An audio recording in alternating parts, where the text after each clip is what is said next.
ಅನುದಿನ ಅನುಕ್ಷಣ ಮನೆಯಲ್ಲೂ ಕಲಿಯೋಣ, ಕಲಿಕೆಯ ಹೊಸ ಹಾದಿಯಲಿ ಜೊತೆಗೂಡಿ ಹೆಜ್ಜೆಯ ಹಾಕೋಣ, ಸಂತಸದಿ ಕಲಿಯೋಣ ನಮ್ಮ ಹೆಮ್ಮೆಯ ಈ ಕ್ಲಾಸಿನಲ್ಲಿ. Yes sir. Yes teacher. Present ma'am.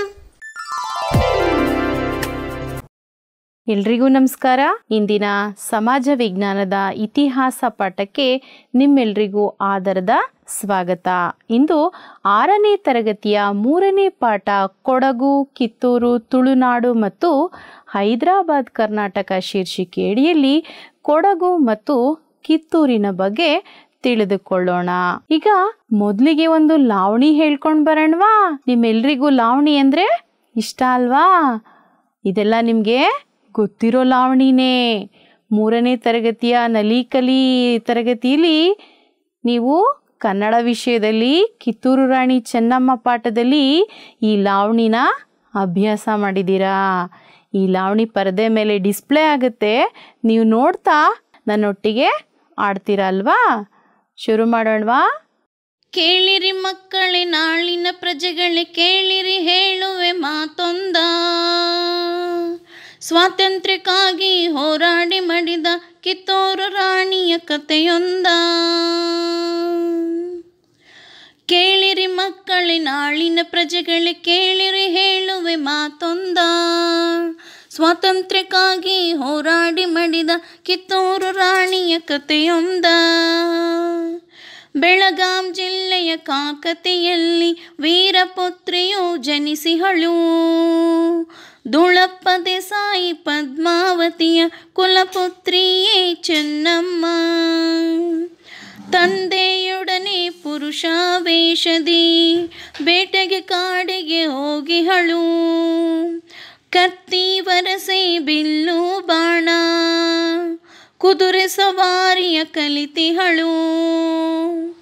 Kittur ದೊರೆ ಮಲ್ಲ ಸರ್ಜನ ಪ್ರೀತಿಯ ಮಡದಿ ಎನಿಸಿಹಳು.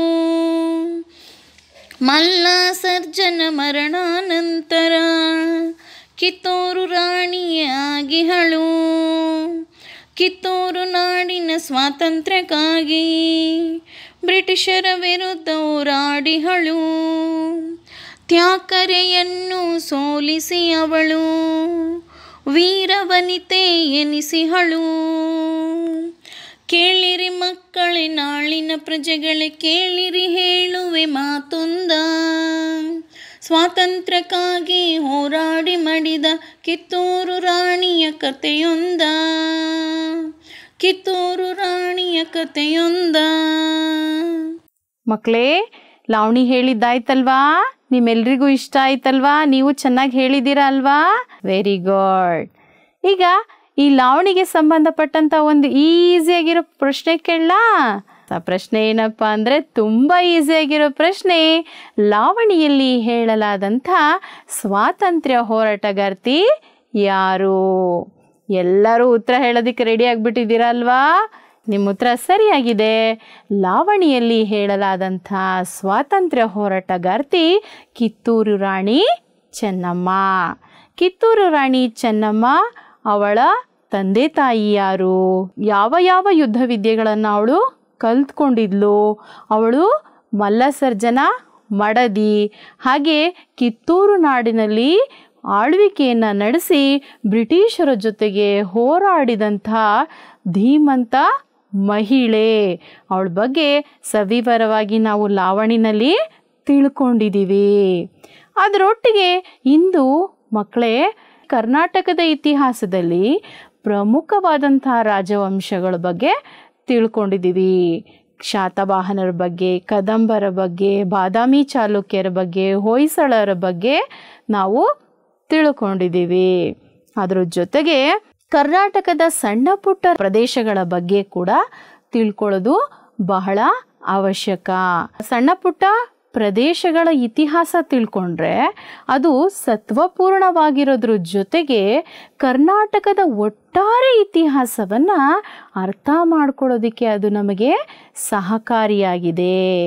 ಆ ಒಂದು ದೃಷ್ಟಿಕೋನದಿಂದ ಇಂದು ನಾವು ಕಿತ್ತೂರಿನ ಬಗ್ಗೆ ಹಾಗೆ ಕೊಡಗಿನ ಬಗ್ಗೆ ತಿಳಿದುಕೊಳ್ಳೋಣ. ನೀವೆಲ್ಲರೂ ರೆಡಿಯಾಗಿದ್ದೀರಾ ಅಲ್ವಾ ನಿಮ್ಮ ಪುಸ್ತಕ ಪೆನ್ನಿನ ಜೊತೆ? ಇಂದಿನ ಅವಧಿಯಲ್ಲಿ ನಾವು ತಿಳಿಯುವಂಥ ಸಾಮರ್ಥ್ಯಗಳು ಯಾವ್ಯಾವುದು ಅಂದರೆ, ಪ್ರಥಮವಾಗಿ ಕೊಡಗಿನ ಚರಿತ್ರೆಯ ಹೆಗ್ಗುರುತುಗಳನ್ನು ಪರಿಚಯ ಮಾಡಿಕೊಳ್ಳೋಣ.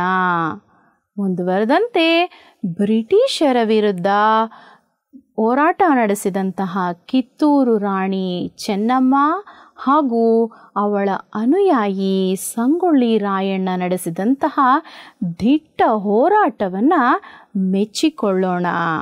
ಮುಂದುವರಿಯೋಣ ಮಕ್ಕಳೇ. ಕೊಡಗು. ಈ ಕೊಡಗು ಜಿಲ್ಲೆ ಪಶ್ಚಿಮ ಘಟ್ಟಗಳ ತಪ್ಪಲಿನಲ್ಲಿ ಕಂಡುಬರುತ್ತೆ. ಇಲ್ಲಿನ ಜನರು ಆಡುವಂಥ ಭಾಷೆ ಯಾವುದಪ್ಪ ಅಂದರೆ ಕೊಡವ ಭಾಷೆ ಮತ್ತು ಅರೆ ಭಾಷೆ.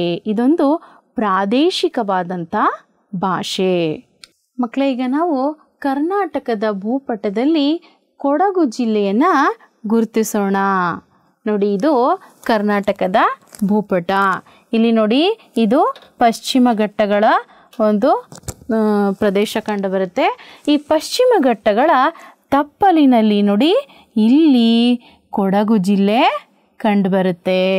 ಗೊತ್ತಾಯ್ತಲ್ವಾ ಮಕ್ಕಳೇ?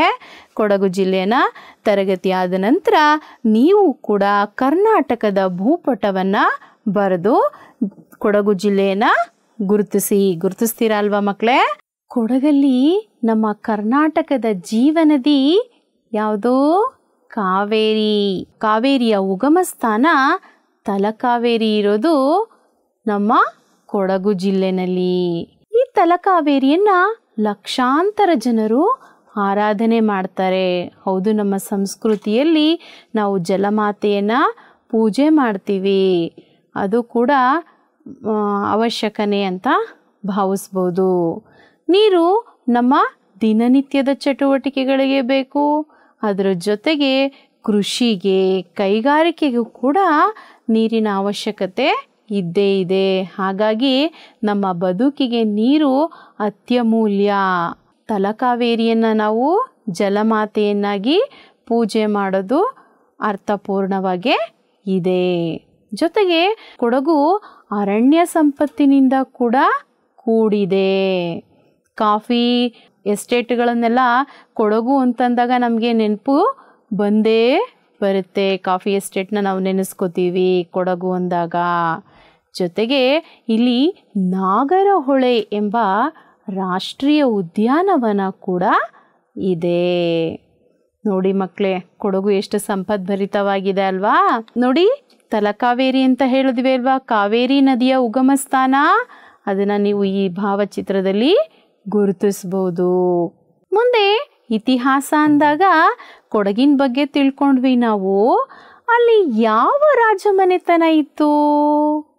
ಯಾವ ರಾಜಮನೆತನ ಇತ್ತಪ್ಪ ಅಂದರೆ ಹಾಲೇರಿ ಅರಸು ಮನೆತನ ಇತ್ತು. ಕೊಡಗನ್ನು ಆಳಿದಂತಹ ಪ್ರಮುಖ ರಾಜವಂಶಗಳಲ್ಲಿ ಹಾಲೇರಿ ಅರಸು ಮನೆತನ ಪ್ರಮುಖವಾದುದು. ಈ ಹಾಲೇರಿ ಅರಸು ಮನೆತನವನ್ನು 17ನೇ ಶತಮಾನದ ಆರಂಭದಲ್ಲಿ ವೀರರಾಜನು ಸ್ಥಾಪನೆ ಮಾಡ್ತಾನೆ. ಮುಂದೆ ಮುದ್ದು ರಾಜಕೇರಿಯನ್ನು ಕಟ್ಟಿಸಿ ಅದನ್ನೇ ತನ್ನ ರಾಜಧಾನಿಯನ್ನಾಗಿ ಮಾಡಿಕೊಂಡು ಆಳ್ವಿಕೆಯನ್ನು ನಡೆಸ್ತಾನೆ. ಹಿಂದೆ ಮುದ್ದು ರಾಜ ಸ್ಥಾಪಿಸಿದಂತಹ ಮುದ್ದು ರಾಜಕೇರಿಯೇ ಇಂದಿನ ಮಡಿಕೇರಿ ಆಗಿದೆ. ಈ ಕೊಡಗು 18ನೇ ಶತಮಾನದ ಉತ್ತರಾರ್ಧದಲ್ಲಿ ಕೊಡಗನ್ನ ಹೈದರಾಲಿ ಮತ್ತೆ ಟಿಪ್ಪು ಸುಲ್ತಾನ, ಮೈಸೂರಿನ ಹುಲಿ ಆಳ್ವಿಕೆ ನಡೆಸ್ತಾ ಇದ್ರು.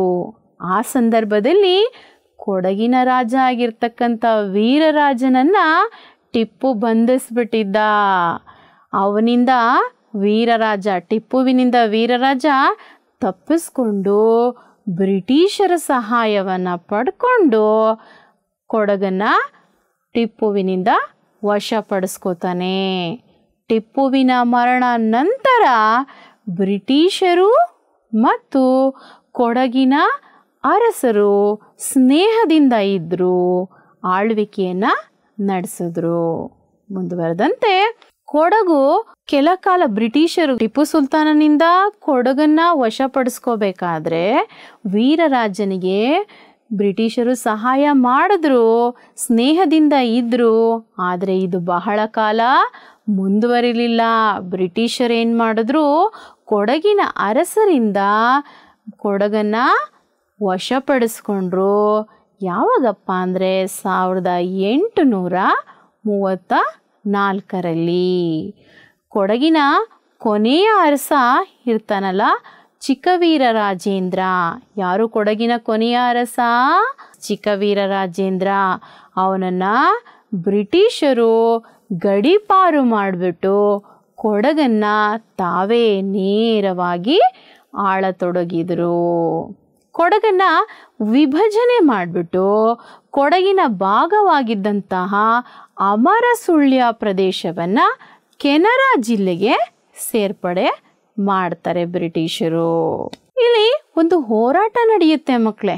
ಯಾವುದಪ್ಪ ಅದು ಹೋರಾಟ ಅಂದರೆ ಅಮರಸುಳ್ಯ ಹೋರಾಟ. ಕೆನರಾ ಜಿಲ್ಲೆಯಲ್ಲಿ ರೈತರ ಮೇಲೆ ಬ್ರಿಟಿಷರು ಹೆಚ್ಚಿನ ಕಂದಾಯವನ್ನು ಹಾಕ್ತಾ ಇರ್ತಾರೆ.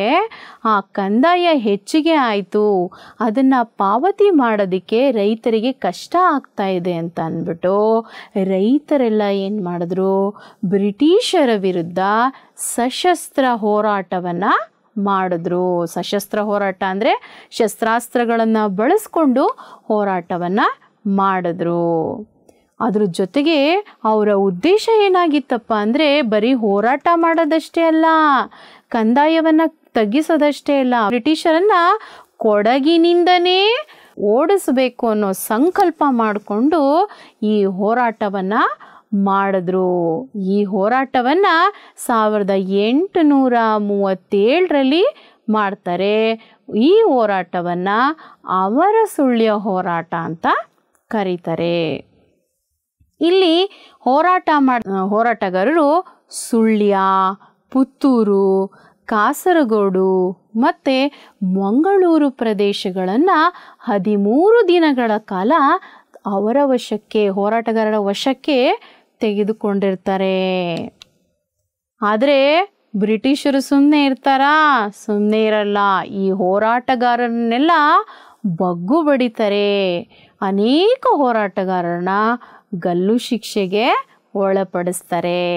ಈ ಹೋರಾಟದ ಪ್ರಮುಖ ನಾಯಕರೆಂದರೆ ಪುಟ್ಟಬಸಪ್ಪ, ಕಲ್ಯಾಣಸ್ವಾಮಿ ಮತ್ತು ಗುಡ್ಡೆಮನೆ ಅಯ್ಯಪ್ಪ ಗೌಡ. ಯಾರ್ಯಾರು ಹೋರಾಟದ ಪ್ರಮುಖ ನಾಯಕರು? ಎಸ್, ಪುಟ್ಟಬಸಪ್ಪ, ಕಲ್ಯಾಣಸ್ವಾಮಿ ಮತ್ತು ಗುಡ್ಡೆಮನೆ ಅಯ್ಯಪ್ಪ ಗೌಡ. ಈಗ ನೋಡಿ, ನೀವು ಗುಡ್ಡೆಮನೆ ಅಯ್ಯಪ್ಪ ಗೌಡರ ಕಂಚಿನ ಪ್ರತಿಮೆಯ ಭಾವಚಿತ್ರವನ್ನು ಪರದೆ ಮೇಲೆ ವೀಕ್ಷಿಸಬಹುದು. ಇದು ಎಲ್ಲಿದೆ ಅಂದರೆ ಮಡಿಕೇರಿಯಲ್ಲಿ ಇದೆ ಮಕ್ಕಳೇ.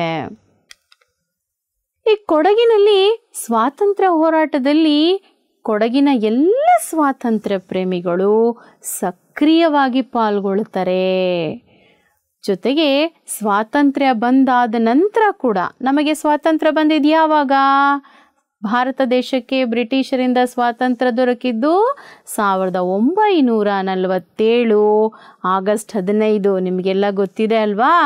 ನೋಡಿ, ಆಗ ಸ್ವಾತಂತ್ರ್ಯ ಭಾರತಕ್ಕೆ ಬಂದಿದ್ರೂ ಕೂಡ ಕೊಡಗು ಕರ್ನಾಟಕದೊಂದಿಗೆ ವಿಲೀನ ಆಗಿದ್ದು 1956ರಲ್ಲಿ. ಮುಂದುವರೆದಂತೆ ನಾವು ಈಗ ಕೊಡಗಿನ ವಿಶೇಷತೆ ಬಗ್ಗೆ ತಿಳ್ಕೊಂಡ್ವಿ, ಅರಣ್ಯ ಸಂಪತ್ತಿನ ಬಗ್ಗೆ ತಿಳ್ಕೊಂಡ್ವಿ, ಅಲ್ಲಿನ ರಾಜಮನೆತನದ ಬಗ್ಗೆ ತಿಳ್ಕೊಂಡ್ವಿ, ಹಾಗೆ ಕೊಡಗಿನ ಪ್ರಮುಖ ಹೋರಾಟಗಾರರು ಮತ್ತು ಅಮರಸುಳ್ಯ ಹೋರಾಟದ ಬಗ್ಗೆ ತಿಳ್ಕೊಂಡ್ವಿ. ಈಗ ನಾವು ಕೊಡಗಿನ 2 ಕಣ್ಮಣಿಗಳ ಬಗ್ಗೆ ತಿಳ್ಕೊಳ್ಳೋಣ. ಯಾರಪ್ಪ ಕಣ್ಮಣಿಗಳು ಅಂದರೆ, ಇಡೀ ಜಗತ್ತಿಗೆ ಈ ಕಣ್ಮಣಿಗಳಿಂದ ಕೊಡಗು ಪರಿಚಯ ಆಗುತ್ತೆ. ಪ್ರಥಮವಾಗಿ ಜನರಲ್ ಕೊಡಂದರ ಮಾದಪ್ಪ ಕಾರ್ಯಪ್ಪ ಅವರು. ಇವರು ಬ್ರಿಟಿಷರ ಕಾಲದಲ್ಲಿ ಪ್ರಥಮ ಭಾರತೀಯ ಜನರಲ್ ಆಗಿರ್ತಾರೆ. ಯಾರು? ನಮ್ಮ KM ಕಾರ್ಯಪ್ಪ ಅವರು. ಜನರಲ್ KM ಕಾರ್ಯಪ್ಪ ಅವರು. ನೋಡಿ, ಸ್ವಾತಂತ್ರ್ಯ ಪೂರ್ವದಲ್ಲೇ ಇವರು ಭಾರತದ ಜನರಲ್ ಆಗಿರ್ತಾರೆ, ಪ್ರಥಮ ಭಾರತೀಯ ಜನರಲ್ ಆಗಿರ್ತಾರೆ.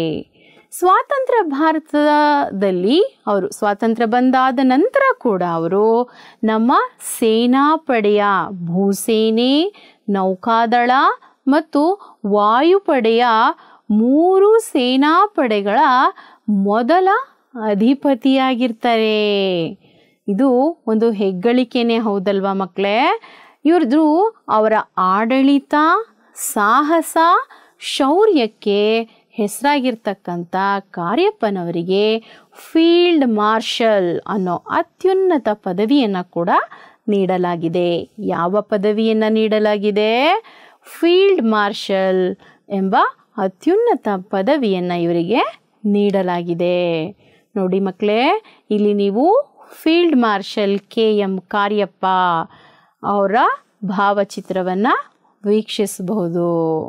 ಮುಂದುವರಿಯೋಣ. ಎಸ್, ನಾನು ಇಬ್ಬರು ಕಣ್ಮಣಿಗಳ ಬಗ್ಗೆ ಹೇಳಿದ್ದೆ, ಒಬ್ಬರ ಬಗ್ಗೆ ಆಗಲೇ ತಿಳಿಸ್ಕೊಟ್ಟಿದ್ದೀನಿ ಕಾರ್ಯಪ್ಪ ಅವ್ರ ಬಗ್ಗೆ. ಇವರು ಇನ್ನೂ ಒಬ್ಬರು ಕಣ್ಮಣಿ ಜನರಲ್ ಕೊಡಂದೆರ ಸುಬ್ಬಯ್ಯ ತಿಮ್ಮಯ್ಯ. ಶಾರ್ಟ್ ಫಾರ್ಮಲ್ಲಿ ಇವ್ರನ್ನ KS ತಿಮ್ಮಯ್ಯ ಅಂತ ಕರೀತಾರೆ. ಇವರು ಕೂಡ ಮಹಾನ್ ದೇಶಭಕ್ತ.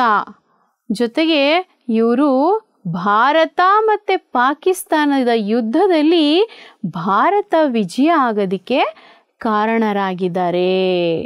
ಇವರು ಈ ಇಬ್ಬರು ಕಣ್ಮಣಿಗಳು ತುಂಬ ಹೆಸರುವಾಸಿಯಾಗಿದ್ದಾರೆ, ಸೇನೆಯಲ್ಲಿ ಗುರುತಿಸಿಕೊಂಡಿದ್ದಾರೆ. ಕೊಡಗು ಜಿಲ್ಲೆ ನಮ್ಮ ಭಾರತೀಯ ಸೈನ್ಯಕ್ಕೆ, ಸೈನ್ಯ ಅಂತಂದರೆ ನಮ್ಮ ದೇಶದ ರಕ್ಷಕರು, ರಕ್ಷಣಾ ಪಡೆಯವರು. ಅವರಿದ್ದರೆ ಮಾತ್ರ ಒಂದು ದೇಶ ಸುರಕ್ಷಿತವಾಗಿರೋದಕ್ಕೆ ಸಾಧ್ಯ. ನೋಡಿ, ಆ ಒಂದು ನಿಟ್ಟಿನಲ್ಲಿ ಸೇನೆಗೆ ಕೊಡಗಿನ ಕಾಣಿಕೆ ತುಂಬ ಪ್ರಮುಖವಾಗಿದೆ ಅಂತ ನಾವು ಗಮನಿಸ್ಬೋದು. ಇವರು ಸೇನೆಗಷ್ಟೇ ಅಲ್ಲ, ಜೊತೆಗೆ ಕ್ರೀಡೆನಲ್ಲಿ, ಸಾಹಸೀಯ ಪ್ರವೃತ್ತಿಯಲ್ಲಿ, ಜನಪದದಲ್ಲಿ ಹಾಗೂ ಕೊಡಗು ಪ್ರಕೃತಿ ಸೌಂದರ್ಯಕ್ಕೆ ಕೂಡ ಹೆಸರಾಗಿದೆ. ಈ ಮೊದಲೇ ನಾವು ಕೊಡಗು ಒಳ್ಳೆ ಅರಣ್ಯ ಸಂಪತ್ತನ್ನು ಹೊಂದಿದೆ ಅಂತ ತಿಳ್ಕೊಂಡ್ವಿ. ಆ ಅರಣ್ಯ ಸಂಪತ್ತು ಪ್ರಕೃತಿ ಸೌಂದರ್ಯಕ್ಕೆ ಕೂಡ ಇಂಬನ್ನು ಕೊಟ್ಟಿದೆ.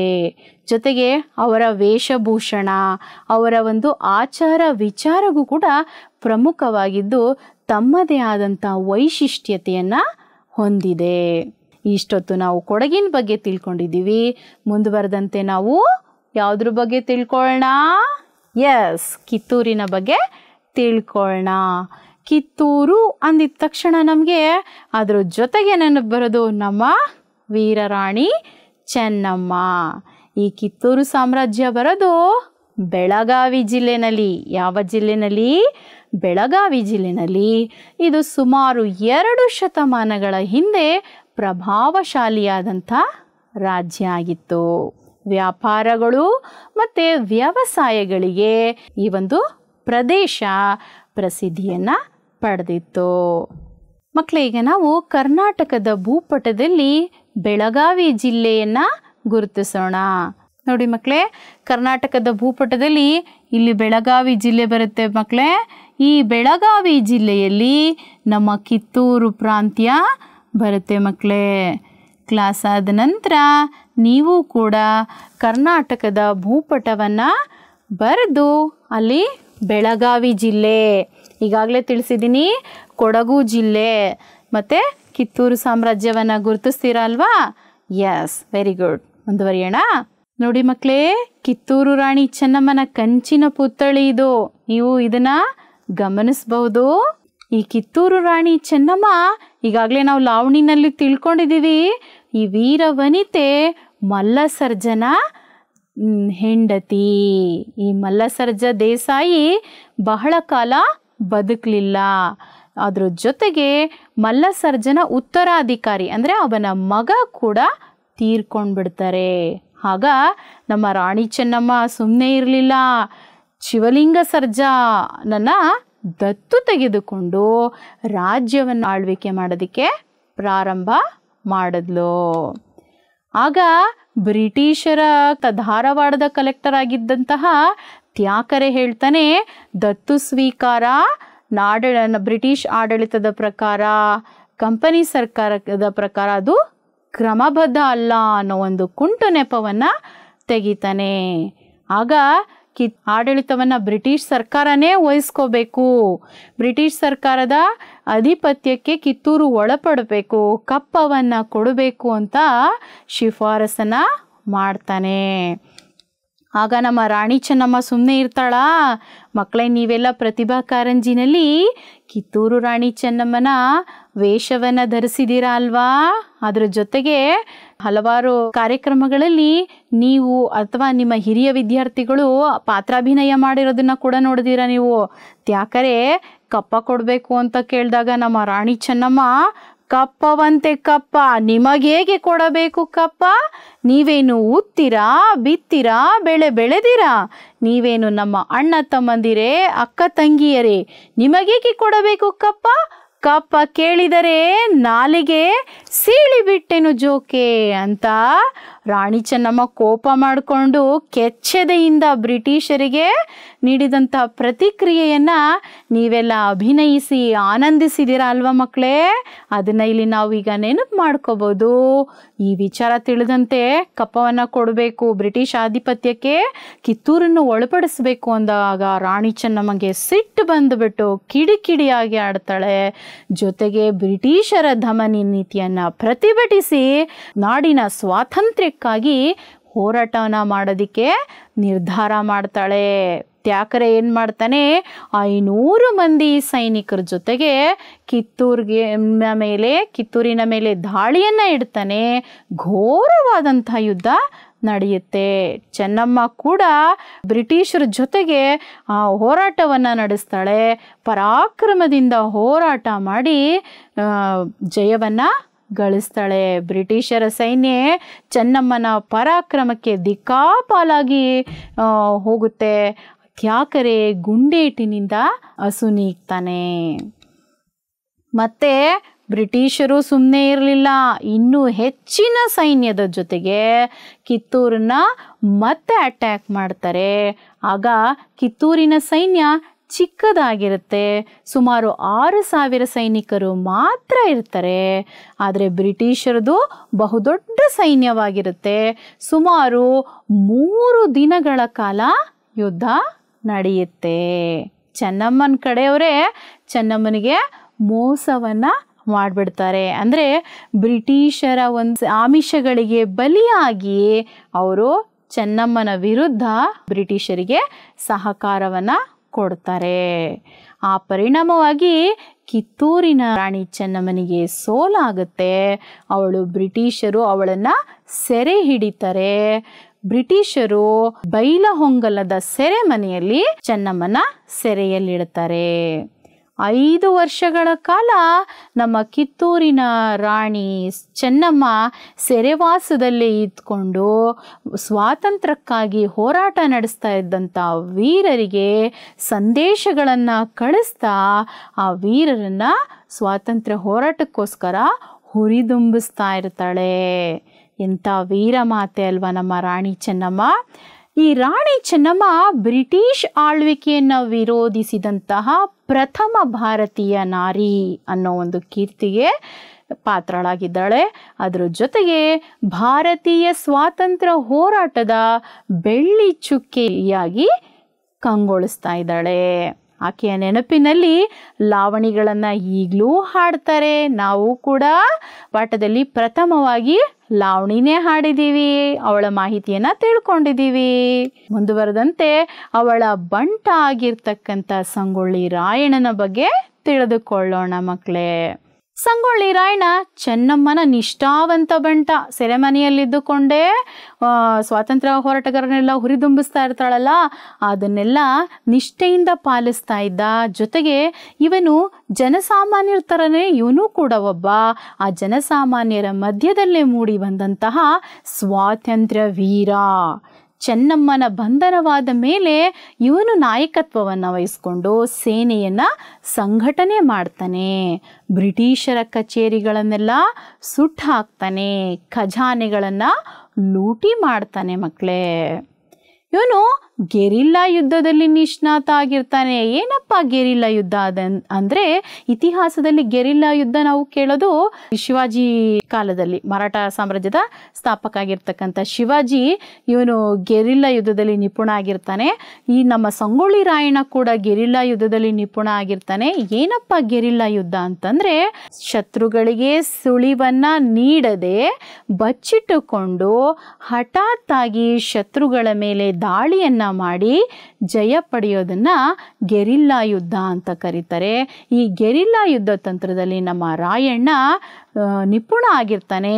ಜೊತೆಗೆ ಬ್ರಿಟಿಷರಿಗೆ ಸಿಂಹ ಸ್ವಪ್ನ, ಸಿಂಹ ಅಂದಿದ ತಕ್ಷಣ ಅದು ಕನಸಲ್ಲಿ ಸಿಂಹ ಅಂತ ಬಂದಾಗ ನಮಗೆ ಭಯನೇ ಆಗುತ್ತಲ್ವಾ.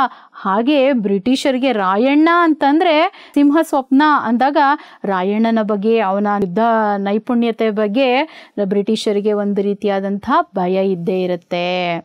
ನೇರವಾಗಿ ಇವನನ್ನು ಸೋಲ್ಸೋದಕ್ಕೆ ಸಾಧ್ಯ ಆಗಲ್ಲ. ಅದಕ್ಕೆ ಬ್ರಿಟಿಷರು ಏನು ಮಾಡ್ತಾರೆ, ಕುತಂತ್ರವನ್ನು ಮಾಡ್ತಾರೆ. ಹಣದಾಸೆಯನ್ನು ತೋರಿಸಿ ಕೆಲವು ದೇಶದ್ರೋಹಿಗಳಿರ್ತಾರಲ್ಲ ಅವರ ಸಹಾಯದಿಂದ ರಾಯಣ್ಣನನ್ನ ಸೆರೆ ಹಿಡಿತಾರೆ. ಅವನನ್ನು ಜೊತೆಗೆ ಅವನ 6 ಮಂದಿ ಸಂಗಡಿಗರನ್ನ ಗಲ್ಲಿಗೇರಿಸ್ತಾರೆ. ಎಷ್ಟು ಬೇಜಾರಿನ ಸಂಗತಿ ಅಲ್ವಾ ಮಕ್ಕಳೇ. ಇವನನ್ನು ಗಲ್ಲಿಗೇರಿಸುವಂತಹ ಸಂದರ್ಭದಲ್ಲಿ ಇವನ ತಾಯಿ ಕೆಂಚವ್ವ ಬರ್ತಾಳೆ ಕೊನೆಯ ದರ್ಶನವನ್ನು ಪಡ್ಕೊಳ್ಳೋದಕ್ಕೆ. ಆಗ ರಾಯಣ್ಣ ಅವನ ತಾಯಿ ಕೆಂಚವ್ವನ ಕಾಲಿಗೆ ನಮಸ್ಕಾರ ಮಾಡ್ಕೊಳ್ತಾ ಅಡ್ಡ ಬಿದ್ದು ಹರಕೆಯನ್ನು ಪಡ್ಕೊಂಡು ನಗು ನಗುತ್ತಲೇ ಗಲ್ಲುಗಂಬವನ್ನು ಏರಿದ. ನೋಡಿ ಮಕ್ಕಳೇ, ಸಾಯ್ತಾ ಇದ್ದೀನಿ ಅನ್ನೋ ಯಾವ ಭಯನೂ ಇಲ್ಲದೆ ಕೆಚ್ಚೆದೆಯಿಂದ ಆ ಒಂದು ಸನ್ನಿವೇಶವನ್ನು ಎದುರಿಸಿದಂಥ ನಮ್ಮ ಧೀರ ಸಂಗೊಳ್ಳಿ ರಾಯಣ್ಣನ ಬಗ್ಗೆ ನಿಜವಾಗ್ಲೂ ನಾವು ಮೆಚ್ಚುಗೆಯನ್ನು ವ್ಯಕ್ತಪಡಿಸಲೇಬೇಕು ಮಕ್ಕಳೇ. ಈತನ ಸಂಗಡಿಗರನ್ನೆಲ್ಲ ನಂದಗಡದಲ್ಲಿ ಸಮಾಧಿಯನ್ನು ಮಾಡಿದ್ದಾರೆ. ಇವನ ನಂತರ ಅವನ ಅನುಯಾಯಿಗಳಿದ್ರಲ್ಲ, ಅವರು ಬಂಡಾಯವನ್ನ, ಸ್ವಾತಂತ್ರ್ಯ ಹೋರಾಟವನ್ನು ಮುಂದುವರಿಸ್ತಾರೆ. ಅವರ ಒಂದು ಎದೆಗಾರಿಕೆ, ಧೈರ್ಯ, ಯುದ್ಧ ನೈಪುಣ್ಯತೆ, ಕಿತ್ತೂರು ರಾಣಿ ಚೆನ್ನಮ್ಮ ಕೆಚ್ಚೆದೆಯಿಂದ ಬ್ರಿಟಿಷರ ವಿರುದ್ಧ ಹೋರಾಡಿದಂಥ ಸನ್ನಿವೇಶಗಳು, ಅವರ ಸ್ವತಂತ್ರ ಮನೋಭಾವನೆ, ವೈಚಾರಿಕತೆ, ದೇಶ ಪ್ರೇಮವನ್ನು ನಾವು ರೂಢಿಸ್ಕೊಳ್ಬೇಕು. ಅಂಶಗಳನ್ನೆಲ್ಲ ಪುಟಾಣಿ ಮಕ್ಕಳಾದಂಥ ನೀವೆಲ್ಲರೂ ಕೂಡ ನಿಮ್ಮ ಜೀವನದಲ್ಲಿ ಅಳವಡಿಸ್ಕೊಂಡು ನೀವು ಕೂಡ ಭಾರತ ಮಾತೆಯ ಕಣ್ಮಣಿಗಳಾಗಬೇಕು ಅಂತ ಆಸೆ ಪಡ್ತೀನಿ ಮಕ್ಕಳೇ. ನೀವೆಲ್ಲ ಆಗ್ತೀರಾ ಅಲ್ವಾ? ಇವರನ್ನ ಮಾದರಿಯಾಗಿ ಸ್ವೀಕರಿಸ್ತೀರಾ ಅಲ್ವಾ ಮಕ್ಕಳೇ?